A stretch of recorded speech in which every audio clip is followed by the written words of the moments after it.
कितना हो गया है, तो यहां पर हो गया एस के तो दोनों पार्टिसिपेट करेंगे और डी के कितने पार्टिसिपेट करेंगे, तीनों के तीनों, टोटल 5 इलेक्ट्रॉन पार्टिसिपेट कर रहे हैं यहाँ पर। क्रोमियम में क्या हो जाएगा, क्रोमियम में D4 और S में 2, तो S के तो दोनों और D के जो 4 इलेक्ट्रॉन है ना, ये चारों पार्टिसिपेट करेंगे। तो टोटल कितने इलेक्ट्रॉन पार्टिसिपेट कर रहे हैं यहाँ पर, 6 इलेक्ट्रॉन पार्टिसिपेट कर रहे हैं। ठीक है, उसके बाद अगर आप आगे जाओगे तो मैग्नीज में कितने पार्टिसिपेट करेंगे, मैग्नीज में D के 5 हो गए और S के 2 हो गए। आयरन में कितने हो गए, D में 6 हो गए, S में 2, तो S के तो दोनों के दोनों पार्टिसिपेट करेंगे और D में कितने पार्टिसिपेट करेंगे, तो देखो D6 है, D6 का मतलब क्या होता है, D जो आपके पास सेल सब शेल उसमें कितने ऑर्बिटल है, 5 ऑर्बिटल है, 6 इलेक्ट्रॉन है, 1 2 3 4 5 और 6, तो ये दोनों पेयर्ड हो गए। तो फिर अनपेयर्ड इलेक्ट्रॉन कितने, 1 2 3 4, तो 2 ये और यहां से 4 अनपेयर्ड ही पार्टिसिपेट करेंगे। कोबाल्ट में जाओगे फिर बताइएगा क्या होगा, कोबाल्ट में D7 और S में 2, तो S के तो दोनों पार्टिसिपेट करेंगे और D के कितने करने वाले, 7 में होते ही ये भी पेयर्ड हो गया, तो अब अनपेयर्ड कितने हो गए, 3, अब 3 पार्टिसिपेट करेंगे।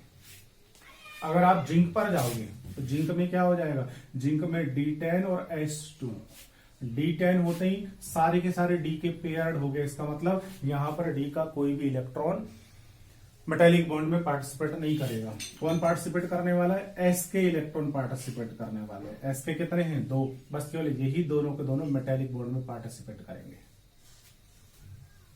Yes right. अब आप देखिएगा जैसे जैसे आप लेफ्ट टू राइट जा रहे हैं, बताइएगा क्या हो रहा है, लेफ्ट टू राइट जा रहे हैं तो एस के तो इलेक्ट्रॉन पार्टिसिपेट कर ही रहे हैं, डी के अनपेयर्ड देखिएगा, पहले 1 फिर 2 फिर 3 फिर 4 फिर 5, अनपेयर्ड पहले बढ़ रहे हैं, उसके बाद फिर पेयरिंग होने लग गई तो फिर अनपेयर्ड वापस से कम हो रहे हैं। तो बताइएगा क्या होगा एमपीबीपी, तो आप कहेंगे सर एमपीबीपी जैसे जैसे इधर से इधर जाएंगे तो एमपीबीपी पहले क्या होगा, इंक्रीज होगा और उसके बाद फिर क्या होने लग जाएगा, एमपीबीपी डिक्रीज होने लग जाएगा। समझा पाएंगे ऐसा क्यों हो रहा है, बिल्कुल एक्सप्लेन कर सकते हैं ऐसा क्यों हो रहा है, क्योंकि एस के इलेक्ट्रॉन तो पार्टिसिपेट कर रहे हैं, साथ में डी के अनपेयर्ड वाले भी, और लेफ्ट और राइट जाने पर क्या हो रहा है, डी के जो अनपेयर्ड वाले इलेक्ट्रॉन है वो इंक्रीज हो रहे हैं, इसलिए ज्यादा number of electrons take part in the formation of metallic bond. ठीक है, therefore strength of metallic bond is greater and hence MP BP larger. ठीक है, और उसके बाद में क्या होता है, due to the pairing of D orbital electrons number of unpaired electrons decreases, therefore lower number of electron take part in the formation of metallic bond and hence MP BP decreases, और उसके बाद में एमपीबीपी वापस से क्या होने लगेगा, डिक्रीज होने लगेगा। That's right. तो फिर मुझे बताइएगा सबसे ज्यादा एमपीबीपी किसका होना चाहिए, हिसाब से सबसे ज्यादा एमपीबीपी किसका होना चाहिए, देखिएगा क्रोमियम, क्रोमियम में D4 S2, S के दोनों पार्टिसिपेट करेंगे, D के ये 4 ये पार्टिसिपेट करेंगे। मैग्नीज में क्या है, S के कितने हैं, 2 और D में कितने, 1 2 3 4 5 5, टोटल हो गए 7। तो बताइएगा, और उसके बाद आयरन में कितने हो गए, आयरन के अंदर से D में 6 होते हैं, कितने हो गए, 4 और 2 6, वापस से घटने लग गया। तो बताइएगा सबसे ज्यादा जो अनपेयर्ड इलेक्ट्रॉन और एस के इलेक्ट्रॉन है वो कहाँ है, एमएन में, इसलिए किसका एमपीबीपी सबसे ज्यादा होना चाहिए, एमएन का सबसे ज्यादा होना चाहिए। ठीक है ना, जबकि होता क्या है वो तुम्हें याद रखना है, होना एमएन का चाहिए था बट एमएन का नहीं होता, सबसे ज्यादा जो एमपीबीपी है वो किसका होता है, क्रोमियम का होता है, एमएन का ज्यादा नहीं होता। अब सवाल जो पूछा जाएगा वो यही पूछा जाएगा कि सर एमएन में सबसे ज्यादा इलेक्ट्रॉन है, कौन से वाले, डी के अनपेयर्ड प्लस एस के इलेक्ट्रॉन, तो फिर एमएन का एमपीबीपी ज्यादा होना चाहिए, लेकिन एमएन का ज्यादा नहीं होता। पहला इंपॉर्टेंट क्वेश्चन कि MN have highest number of unpaired electron in D orbital, ठीक है ना, और highest number of unpaired electron D orbital के यहाँ पर है, इसलिए इसका एमपीबीपी क्या होना चाहिए, सबसे ज्यादा होना चाहिए, बट ज्यादा नहीं होता, इसका कंपैरेटिवली या क्रोमियम से कम होता है। क्यों कम होता है, क्या लॉजिक लगेगा, देखिएगा क्या लॉजिक यहाँ पर काम करता है। यहां पर जो लॉजिक काम करने वाला है वो क्या काम करता है बेटा, वो लॉजिक काम करता है, ध्यान देंगे, कहते हैं कि भाई मेटेलिक बॉन्ड बन रहा है, मेटेलिक बॉन्ड के फॉर्मेशन में क्या होगा, दैट इज मेटल का एटम, मेटल के एटम ने क्या किया, इलेक्ट्रॉन्स को लॉस किया, इलेक्ट्रॉन को लॉस करने से मेटल के ऊपर कौन सा चार्ज क्रिएट हो गया, मेटल के ऊपर पॉजिटिव चार्ज क्रिएट हो गया। अब इलेक्ट्रॉन और इनके बीच में अट्रैक्शन फोर्स होगा, और इस अट्रैक्शन फोर्स को हम क्या कहते हैं, दैट इज मेटालिक बॉन्ड। देखिएगा मैग्नीज में क्या होता है, मैग्नीज के अंदर इलेक्ट्रॉनिक कॉन्फ़िगरेशन होता है D5S2, तो मैग्नीज के अंदर जो इलेक्ट्रॉनिक कॉन्फ़िगरेशन होता है वो D5 होता है, और D5 जो स्टेट होती है एक ऐसी होती है हाफ फील्ड स्टेट होती है। D5 स्टेट जो है वो कैसे स्टेट होती है बेटा? D5 state is a half field state, और हाफ फील्ड स्टेट आपको पता है कैसी होती है? मोर स्टेबल होती है। तो यहां पर क्या होता है, मैग्नीज के अंदर क्या होता है, मैग्नीज के अंदर D5 स्टेट हाफ फील्ड हो गई है, मोर स्टेबल हो गई है ना, तो इस कारण से D के इलेक्ट्रॉन बड़ी इजीली मेटालिक बॉन्ड के फॉर्मेशन में पार्टिसिपेट नहीं करते। मैग्नीज की D ऑर्बिटल क्या कहता है, कहता नहीं भाई मैं नहीं जाऊंगा निकल करके मेटालिक बॉन्ड का फॉर्मेशन करने में। क्यों? क्योंकि मैं तो हाफ फील्ड स्टेट में हूं, मैं तो इस समय स्टेबल हूं। That's right. तो ये पार्टिसिपेट करने नहीं जाते हैं। जब पार्टिसिपेट करने नहीं जाएंगे, मेटालिक बॉन्ड का फॉर्मेशन में पार्टिसिपेट नहीं करेंगे, फिर केवल कौन पार्टिसिपेट करेगा? फिर केवल S जो ऑर्बिटल है ना उसके इलेक्ट्रॉन ही पार्टिसिपेट करेंगे। तो number of electron come participate कर रहे हैं, जिस कारण से क्या होगा, मेटालिक बॉन्ड की स्ट्रेंथ कम रहेगी, जिससे MPBP क्या हो जाएगा, कम हो जाएगा। तो होना तो सबसे ज्यादा किसका चाहिए था? मैग्नीज का, बट मैग्नीज का कंपैरेटिवली काफी कम होता है। ठीक है, पहला क्वेश्चन यहीं से पूछा जाएगा आपका। मैग्नीज जो है, manganese have highest number of unpaired electron in D orbitals, but its MPBP is very low.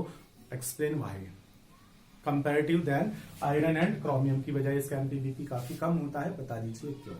तो क्या कहेंगे कि manganese have half filled D5 orbitals, ठीक है ना, और due to stability of half filled D5 orbitals these electron cannot participate in the formation of metallic bond, ठीक है, और मेटालिक बॉन्ड का फॉर्मेशन करने में पार्टिसिपेट नहीं करते हैं, जिस कारण से strength of metallic bond is weaker, therefore MPBP is lower. पहली चीज हो गई है। दूसरी चीज सुनिएगा, दूसरी चीज होगी ये बताइएगा, ये जो आपके पास में ट्रांजिशन सीरीज है, इस ट्रांजिशन सीरीज में से सबसे कम MPBP किसका होने वाला है?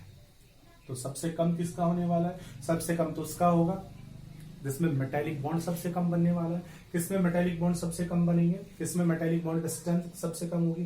जिसमें इलेक्ट्रॉन कम से कम पार्टिसिपेट कर रहे हैं। सबसे कम इलेक्ट्रॉन किसमें पार्टिसिपेट कर रहे हैं? ऑब्वियसली आप चेक करेंगे किसके अंदर आ रहा है, जिंक में। जिंक में देखिए क्या है, D10S2। तो D10 अनपेयर्ड इलेक्ट्रॉन पहली बात तो है ही नहीं, और दूसरा D10 होने का मतलब क्या हो गया है? D10 होने का मतलब सीधा सीधा सा हो गया है, कौन सी स्टेट हो गई है ये हो गई है फुल फील्ड स्टेट, और फुल फील्ड वैसे ही स्टेबल होती है, तो ये किसी भी तरीके से मेटालिक बॉन्ड में पार्टिसिपेट नहीं करेगा। तो यहां पर केवल कौन से इलेक्ट्रॉन पार्टिसिपेट करने वाले? S के करेंगे। तो बताइएगा S के इलेक्ट्रॉन तो 2 ही हैं, तो मेटालिक बॉन्ड की स्ट्रेंथ कैसे रहने वाली है? नंबर ऑफ मेटालिक बॉन्ड्स कम बनेगी, जिस कारण से मेटालिक बॉन्ड का स्ट्रेंथ क्या रहेगी? वो कम रहेगी, और मेटालिक बॉन्ड की स्ट्रेंथ कम रहेगी, इसलिए इसका MPBP लोअर होगा। और MPBP लोअर होगा इसी कारण से कहते हैं कि जिंक जो है ये कैसी मेटल है? जिंक एक सॉफ्ट मेटल होती है। दूसरा जो क्वेश्चन पूछा जाता है यहां पर घुमा फिरा करके पूछा जाता है कि zinc is a soft metal, explain why. Zinc एक सॉफ्ट मेटल है या जिंक का MPBP जो है वो लोअर होता है, आप एक्सप्लेन कीजिएगा ऐसा क्यों? क्या लॉजिक लगेगा जिंक सॉफ्ट मेटल होने का या जिंक का MPBP लोअर होने का? क्या कहेंगे? क्या देंगे कि जिंक जो है सर उसका इलेक्ट्रॉन कॉन्फ़िगरेशन D10 और S2 होता है, और D के ऑर्बिटल फुल फील्ड स्टेट में है, सारे इलेक्ट्रॉन पेयर्ड हैं, so these electron cannot participate in the formation of metallic bond, and hence strength of metallic bond is weaker in zinc, therefore MPBP is lower, due to this zinc is a soft metal. That's right. अच्छा, zinc ही नहीं, अगर हम बात यहां पर करेंगे, zinc ही नहीं, D ब्लॉक में अगर बात हम करेंगे तो ये आपके पास में S और ये आपके पास में P और ये D। अब D ब्लॉक के अंदर आपके 3-4 सीरीज हैं, उसमें देखिएगा सबसे पहला कौन होता है? जिंक, ठीक है ना, और उसके बाद कौन होता है? उसके बाद होता है कैडमियम, उसके बाद होता है मरकरी। तो देखिए इन सब में ही यही कंडीशन होगी, जिंक का ही नहीं, कैडमियम और मरकरी इनका भी MPBP लोअर होगा, और मरकरी का तो MP इतना लोअर MP होता है कि ये तो रूम टेम्परेचर पर ही मेल्ट रहता है, और इसकी तो फिजिकल स्टेट ही क्या होती है? लिक्विड होती है। मरकरी तो रूम टेम्परेचर पर ही कौन सी स्टेट में? लिक्विड स्टेट में आ जाता है, इतना लोअर इसका MP होता है। तो क्वेश्चन को घुमाकर कैसे पूछ सकता है ये बता दीजिए। मरकरी जो है ना, ये मरकरी रूम टेम्परेचर पर लिक्विड स्टेट में एग्जिस्टेंस करता है, वाई? क्यों एग्जिस्टेंस करे ये लिक्विड स्टेट में? बाकी और तो मेटल होती हैं तो सॉलिड स्टेट में पाई जाती हैं, बट मरकरी जो है ये लिक्विड स्टेट में होता है। क्यों होता है मरकरी लिक्विड स्टेट में? तो हम कहेंगे सर मरकरी का एमपी बहुत कम है इसलिए मेल्ट हो गया रूम टेम्परेचर पर। क्यों मेल्ट हो गया, एमपी कम है। क्यों कम है MP? Because MP is depend on strength of metallic bond. Metallic bond का स्ट्रेंथ पर डिपेंड करे और मेटेलिक बॉन्ड का स्ट्रेंथ यहाँ पर क्या है, कम है।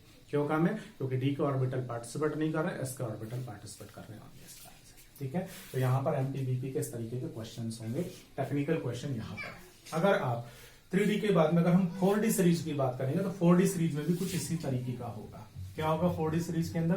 देखिएगा 4D सीरीज में कौन कौन से एलिमेंट आते हैं।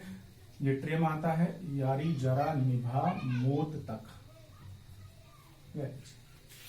ठीक है, रुके रहो पढ़ेंगे आज कोड, रुके रहो, ठीक है ना, पढ़ेंगे आज कोड। अब यहां पर जब आप देखेंगे तो यहां पर देखिएगा स्कैंडियम के साथ यट्रियम आ गया, जर्कोनियम के साथ टाइटेनियम के साथ जर्कोनियम, वेनेडियम के साथ मैलोडियम आ गया है, क्रोमियम के साथ कौन आ गया है, मोलिब्डेनम आ गया है, और मैग्नीज के साथ कौन आ रहा है, टेक्नीशियम आ रहा है। तो सेम जो कंडीशन है वो यहाँ टेक्नीशियम में लगेगी। ठीक है ना, टेक्नीशियम जो है, इस टेक्नीशियम का भी जो एमपीवीपी होता है वो मोलिब्डेनम से कम होता है। एक्सप्लेन करना है आपने क्यों कम होगा, तो जो कंडीशन यहाँ क्रोमियम मैग्नीज में लगी हुई है वही किस में लगने वाली है, मोलिब्डेनम और टेक्नीशियम में लगने वाली है, क्योंकि वहां पर भी डी5 होगा, जिस कारण से वो मेटेलिक बॉन्ड मतलब डी के इलेक्ट्रॉन जो है मेटेलिक बॉन्ड के फॉर्मेशन में बहुत कम पार्टिसिपेट करेंगे, बोलेंगे हाफ फील्ड है, हम स्टेबल है, हमें कहीं जाने की जरूरत नहीं है, हम किसी तरीके का बॉन्ड का फॉर्मेशन नहीं करेंगे। सेम कंडीशन यहाँ पर भी अप्लाई होगी। ये हो गया इनका एमपीवीपी, यहाँ से क्वेश्चन होगा, दूसरा क्वेश्चन यहाँ से होगा। ठीक है, और अब आपको याद होना चाहिए थोड़ा सा, जिंक का एमपीवीपी बहुत कम होता था, बड़ी इजीली ये क्या हो जाता है, मेल्ट हो जाता है, बॉयल हो जाता है। इसलिए अगर आपको याद हो जिंक का प्यूरिफिकेशन कैसे करते हैं, कौन से चैप्टर की बात आ गई है, चैप्टर की बात आ गई है मेटलर्जी वाले चैप्टर की। प्यूरिफिकेशन या रिफाइनिंग की बात चल रही थी। रिफाइनिंग के बहुत सारे मेथड थे। पहला जो मेथड था वो लिक्वेशन था, दूसरा कौन सा था, डिस्टिलेशन था, डिस्टिलेशन मेथड। तो जिंक का जो प्यूरिफिकेशन था वो हम किससे करते थे, डिस्टिलेशन मेथड से। क्यों? क्योंकि ये बड़ी आसानी से मेल्ट हो जाता है और बॉयल हो जाता है।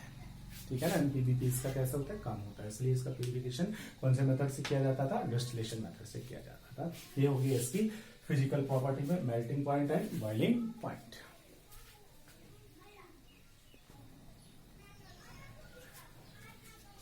नेक्स्ट फिजिकल प्रॉपर्टी है बेटा, next physical property that is density. That is density. आपको पता है डेंसिटी क्या होती है, डेंसिटी होती है किसी की भी density is equal to mass upon volume.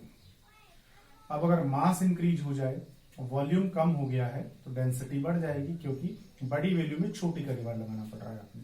इसका उल्टा मास कम हो जाए, वॉल्यूम बढ़ जाए, तो डेंसिटी क्या हो जाएगी, डिक्रीज हो जाएगी। डेंसिटी पर क्या इफेक्ट पड़ेगा, तो देखिएगा ये आपके पास एस ब्लॉक, ये आपके पास पी ब्लॉक, डी ब्लॉक की बात कर रहे हैं, और डी ब्लॉक में भी हम सीरीज की बात करें तो एक सीरीज में जब आप लेफ्ट टू राइट जाओगे, जनरली क्या होगा, जनरली देखिएगा इसका साइज जो है वो डिक्रीज होगा। अब बताइएगा साइज अगर डिक्रीज हो रहा है तो ऑब्वियसली क्या कम होने वाला है, वॉल्यूम इसका कम होने वाला है। बट इधर से इधर जैसे जैसे जाओगे एटॉमिक नंबर इंक्रीज होगा, और एटॉमिक नंबर इंक्रीज होने से क्या इंक्रीज होने वाला है, मास इंक्रीज होगा। तो on going left to right, किसी भी सीरीज के अंदर जब आप लेफ्ट टू राइट जाओगे तो वॉल्यूम कम क्या होने वाला है, कम होने वाला है, और मास इंक्रीज होने वाला है। ऊपर वाली वैल्यू जो है वो बढ़ती जाएगी, नीचे वाली वैल्यू कम होगी। तो इसका जब इसमें डिवाइड लगाओगे छोटी वैल्यू का बड़ी वैल्यू में, तो जो आंसर निकल के आने वाला है वो बड़ा ही निकल के आने वाला है। इट मीन्स डेंसिटी क्या होगी, ज्यादा होगी। तो आप क्या कह सकते हैं, आप कह सकते हैं कि सर जब हम लेफ्ट टू राइट जाते हैं किसी भी ट्रांजिशन सीरीज में, तो ट्रांजिशन सीरीज में लेफ्ट टू राइट जाने पर जो डेंसिटी है, ये डेंसिटी क्या होने लगती है, इंक्रीज होती जाती है, इंक्रीज होती है डेंसिटी। अच्छा, ये तो लेफ्ट टू राइट की बात होगी। अगर आप अप टू डाउन जाओगे तब क्या होगा, तो अप टू डाउन जाने पर भी क्या होता है, अप टू डाउन जाओगे तो देखिएगा क्या होगा, मास वॉल्यूम, तो साइज इंक्रीज हुआ है ऑब्वियसली, इसलिए वॉल्यूम भी इंक्रीज हुआ। और अप टू डाउन जाओगे तो मास भी इंक्रीज होगा, मास भी इंक्रीज हुआ। लेकिन क्या कहते हैं साइंटिस्ट, वो कहते हैं कि मास जो इंक्रीज हुआ वो कंपैरेटिवली ज्यादा होगा किसके इंक्रीमेंट से? वॉल्यूम के इंक्रीमेंट से। तो ओवरऑल मास का इंक्रीमेंट ग्रेटर है, किसके इंक्रीमेंट से? वॉल्यूम के इंक्रीमेंट से। तो ऊपर वाली वैल्यू ज्यादा, नीचे वाली वैल्यू कम। डिवाइड लगाओगे, आंसर फिर से कैसा आएगा? ज्यादा आएगा। इसलिए अगर आप अप टू डाउन जा रहे हो तो अप टू डाउन जाने पर भी जर्नली जो डेंसिटी है वो क्या होती है? इंक्रीजिंग होती है। दैट्स राइट, डेंसिटी इंक्रीजिंग होती है। सबसे ज्यादा जो डेंसिटी होती है वो किसकी होती है? इरिडियम की होती है। और इसी के अप्रॉक्स बराबर किसकी होती है? ऑस्मियम की होती है। दोनों की डेंसिटी पूरे पीरियोडिक टेबल में जितने भी एलिमेंट है उनमें सबसे ज्यादा इनकी होती है, इरिडियम और ऑस्मियम की। ठीक है, दोनों की डेंसिटी लगभग बराबर होती है। ये हो गया इनकी डेंसिटी।